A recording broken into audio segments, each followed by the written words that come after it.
আসসালামু আলাইকুম। বিসমিল্লাহির রহমানির রহিম। একজন মানুষ যে তার চিন্তা বিশ্বাসে আল্লাহ তাআলার নিরঙ্কুশ একত্ববাদকে গ্রহণ করে নিয়েছে, নিজের মন মানসিকতা থেকে অংশীবাদী ধ্যান ধারণা, মানব রচিত যাবতীয় দর্শন ও আদর্শকে সম্পূর্ণ বর্জন করতে সক্ষম হয়েছে। একত্বের জ্যোতিতে তার চেতনা এখন জ্যোতির্ময় উদ্ভাসিত। ফলে তার বাহ্যিক অবয়ব আল্লাহর একত্বের প্রতি পূর্ণ সচেতনতার সাথে অবনত হয়ে গেছে। ব্যক্তিগত এই দিকটি একাত্মবাদী হলেও এমন এক পরিবেশে সে বসবাস করে যেখানে আল্লাহদ্রোহী শক্তির জয় জয়কার। এমতাবস্থায় আপন চেতনার শক্তিতে নিজ অবস্থানে থেকেই বৃহত্তর বাতিল শক্তির বিরুদ্ধে নিরবচ্ছিন্ন লড়াই চালিয়ে যাচ্ছে। বৃহত্তর সামাজিক প্রেক্ষিত যদি একত্ববাদী হয়, তাহলে তো সোনায় সোহাগা, পরিপূর্ণ দিনের আওতায় জীবনযাপন হচ্ছে। খেলাফতে রাশেদার সময় যে অবস্থানটি ছিল।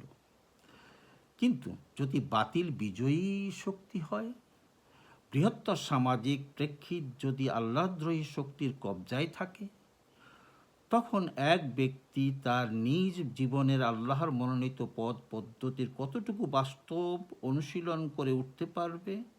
5%, 10%, এর চাইতে বেশি তো নয়।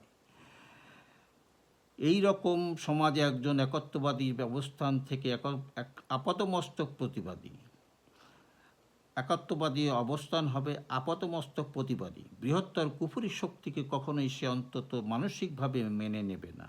এখানে তার নিজের জীবন এবং পারিবারিক অস্তিত্ব রক্ষার, জীবিকার জন্য নিজের শক্তি সামর্থ্য প্রতিভা যোগ্যতার ন্যূনতম অংশ ব্যয় করে বাকি সবটুকু বৃহত্তর সামাজিক পরিমণ্ডলে আল্লাহর মনোনীত জীবনযাপন পদ্ধতি প্রতিষ্ঠায় প্রচেষ্টায় উজাড় করে লাগিয়ে দিতে হবে।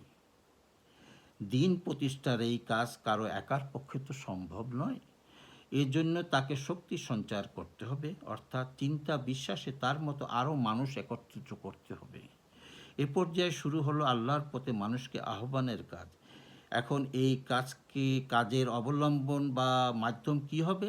প্রতিটি মানুষের কাছে সম্মান, মর্যাদা, গ্রহণযোগ্যতার একই রকম ভূমিকা পালন করতে পারে এমন জিনিস এ পৃথিবীতে কি আছে? আছে সর্বজনমান্য আল্লাহর নাজিল করা নির্ভুল কিতাব আল কোরআন। এটি আমি পড়লাম ডক্টর ইসরার আহমদের বায়ানুল কোরআনের একটি অংশ থেকে।